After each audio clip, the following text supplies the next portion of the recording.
Good morning, friends. How everyone? Today, I would like to tell you two very most important rule regulation.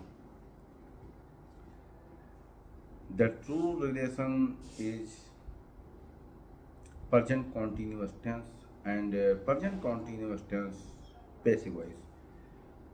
Guys, जब हम लोग कोई काम कर रहे हैं, कोई काम लगातार कर रहे हैं, लेकिन उसमें समय ना दिया रहे, जैसे हम खेल रहे हैं, हम पढ़ रहे हैं, आप सो रहे हैं, वह खेल रही है, वह जा रही है, वह नहा रहे हैं, वह दुबई जा रहे हैं। अब आपने देखा कि सारे सेंटेंस क्या कि क्रिया चल रही है, काम लगातार हो रहा है, लेकिन इसमें समय नहीं दिया गया है। तो ऐसा काम जो लगातार हो रहा हो और उसमें समय ना दिया हो, उसको हम बोलते हैं प्रेजेंट कॉन्टिन्यूअस टेंस। और अगर इसकी पहचान की बात की जाए, क्योंकि कोई भी वाक्य तभी बन सकता है जब उसमें हेल्पिंग वर्ब और मेन वर्ब में कौन सी फॉर्म लगेगी और सब्जेक्ट क्या लगेगा, ये सारी चीज़ों का हमें ज्ञान रहे। अब जैसे मैंने कहा कि वह खेल रही है, अब वह खेल रही में सब्जेक्ट सी है और इसमें हेल्पिंग वर्ब जो है इज या एम या आर और प्लस वर्ब की चौथी फार्म यानी आईएनजी फार्म लगा करके बनाई जाती है। जैसे मैंने कहा वह खेल रही, सी इज प्लेइंग, वह खेल रही है। बाबूलाल जी दुबई जा रहे हैं, Babulal ji is going to Dubai.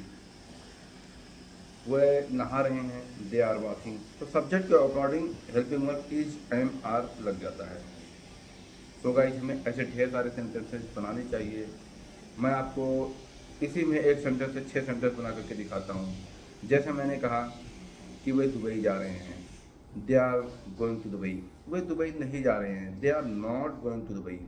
क्या वह दुबई जा रहे हैं, यानी कि आर को इसी हेल्पिंग वर्ब को पहले लगा दो तो क्या सा सेंटेंस बन जाएगा।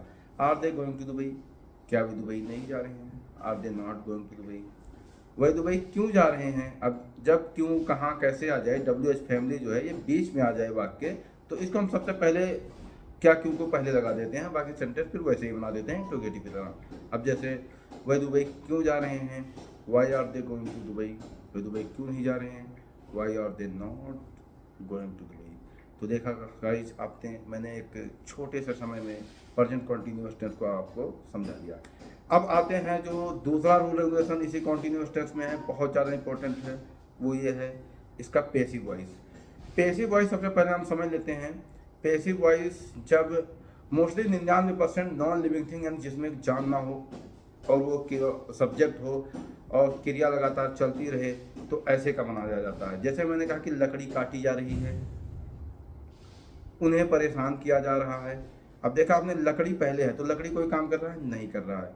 उन्हें परेशान किया जा रहा है तो उन्हें, वो कोई काम कर रहे नहीं कर रहे, उन्हें परेशान कोई और कर रहा है। यानी कि जब सब्जेक्ट कोई काम ना करे, काम कोई और कर रहा हो, तो ऐसे को पैसिव वॉइस बोलते हैं। और इसका हेल्पिंग वर्ब होता है इज बीइंग, एम बीइंग या आर बीइंग, सब्जेक्ट के अकॉर्डिंग। और पैसिव वॉइस में हमेशा वर्ब की थर्ड फॉर्म ही लगाई जाती है। अब जैसे मैंने कहा कि लकड़ी काटी जा रही है, वुड इज बीइंग कट, यानी लकड़ी काटी जा रही है। उसे पीटा जा रहा है, ही इज बीइंग बीटन। अब देखा आपने, सब्जेक्ट ही है, उसे पीटा जा रहा है, वो कोई काम नहीं कर रहा, सब्जेक्ट पीट कोई और रहा है, काम कोई और कर रहा है। मुझे प्यार किया जा रहा है, I am being loved.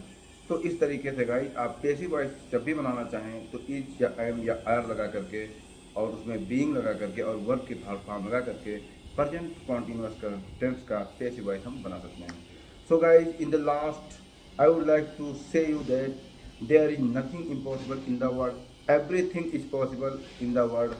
That's why we will study every day. हम रोज डेली पढ़ेंगे and we will learn one verb daily और डेली एक वर्ब सीखेंगे। Because without verb and all form is nothing English। क्योंकि अगर आपको वर्ब के ज्ञान नहीं है, आपको पांचों फॉर्म में like that, go, went, gone, going, goes, this तरीके से, और हेल्पिंग वर्ब यानी ऑक्सिलरी वर्ब का ज्ञान नहीं है, then you can't speak English. That's why we should follow it. And guys, as I think it's enough, and we will meet tomorrow. Thank you. Bye bye.